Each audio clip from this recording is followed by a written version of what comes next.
আমাদেরকে বুঝতে হবে। এই জন্য পৃথিবীর মানচিত্রে একটা আল্লাহর সার্বভৌমত্বের ভিত্তিতে ইসলামী রাষ্ট্র প্রতিষ্ঠা হতে হবে। ওই রাষ্ট্রের সাথে আল্লাহর গভীর সম্পর্ক থাকবে এবং ওই রাষ্ট্র যখন পদক্ষেপ নিবে ওই রাষ্ট্রের বিরুদ্ধে তারাই দাঁড়াবে।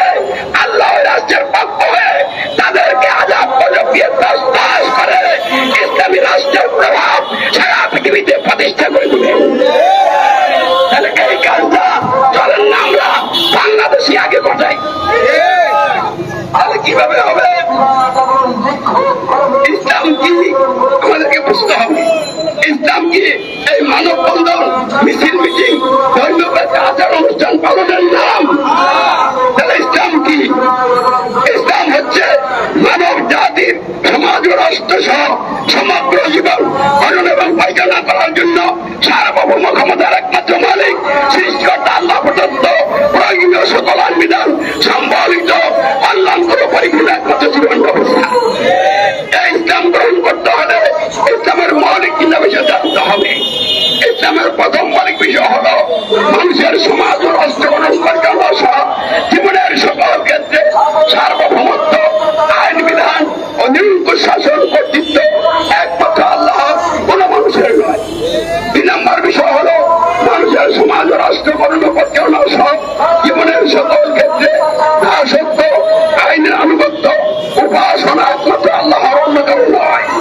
3য় বিষয় হল মানুষের সমাজ রাষ্ট্র গঠন পরিচালনা সহ জীবনের সকল ক্ষেত্রে সত্যহীন আনুগত্য, অনুসরণ, অনুকরণ একমাত্র হযরত মুহাম্মদ সাল্লাল্লাহু আলাইহি ওয়াসাল্লামের, অন্য কারো নয়।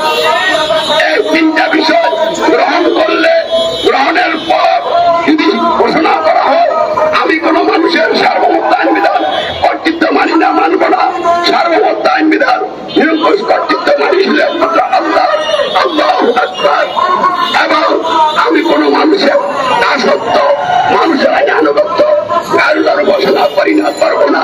আমি দাসত্ব, আইনের আনুগত্য ঘোষণা করি, করবো একমাত্র আল্লাহ। আশহাদু আল্লা ইলাহা ইল্লাল্লাহ। আমি কোন মানুষের ধরে আইনের ভিত্তিতে নেতৃত্ব দানকারী নেতা বা সরকারের আনুগত্য অনুসরণ করি না, করবো না। সত্যহীন আনুগত্য, অনুসরণ, অনুকরণ করি, করবো একমাত্র হযরত মুহাম্মদ সাল্লাল্লাহু আলাইহি ওয়াসাল্লামের। আশহাদু আন্না মুহাম্মাদান রাসূলুল্লাহ। এবং এই বিষয়গুলির ভিত্তিতে যিনি আল্লাহর মনোনীত আমির, ওই আমিরের নেতৃত্বে আনুগত্যে যখন ইমানদারগণের সমাজ গঠন আন্দোলন গড়ে উঠবে, এই আন্দোলনের সাথে বিশ্ব জাহিলাতের দ্বন্দ্ব হবে এবং এই দ্বন্দ্বের মধ্য দিয়ে বিশ্ব জাহিলাতের পতন হবে আল্লাহর ইচ্ছা। এবং এই আন্দোলনের নেতাকর্মী যারা, তাদের হাতে রাষ্ট্রীয় নেতৃত্ব আল্লাহ তুলে দিবেন এবং তারা রাষ্ট্রীয় নেতৃত্ব লাভের পর আল কোরআনকে সংবিধান হিসেবে এই রাষ্ট্রের জন্য গ্রহণ করে প্রতিষ্ঠা করার জন্য যখন এগিয়ে যাবেন, তখন সারা পৃথিবীর সব জাহিলা এই রাষ্ট্রের সাথে দ্বন্দ্ব করতে এসে ধ্বংস হয়ে যাবে। ইসলামের বিজয় হবে। ফিলিস্তিন সহ সারা পৃথিবীর মুসলিম ও মুসলিম সকল নির্যাতিত মানুষ যারা জুলুমের শিকার, তারা বাঁচতে পারবে। শুধু মুসলিমরাই নয়, অমুসলিমরা অনেকে আজকে কি হয়েছে, নির্যাতিত হচ্ছে। তাহলে ইসলাম এক দেশের জন্য, এক গোষ্ঠীর জন্য আসে না, সকল মানুষের জন্য আসে। আমরা ইসলামী সমাজ রাজপথে নেমেছি। আমরা সমাজের রাষ্ট্রে ইসলাম প্রতিষ্ঠার জন্য জানমাল কোরবান করে শান্তিপূর্ণ কর্মসূচির মাধ্যমে ইমানি দায়িত্ব পালন করে যাচ্ছি।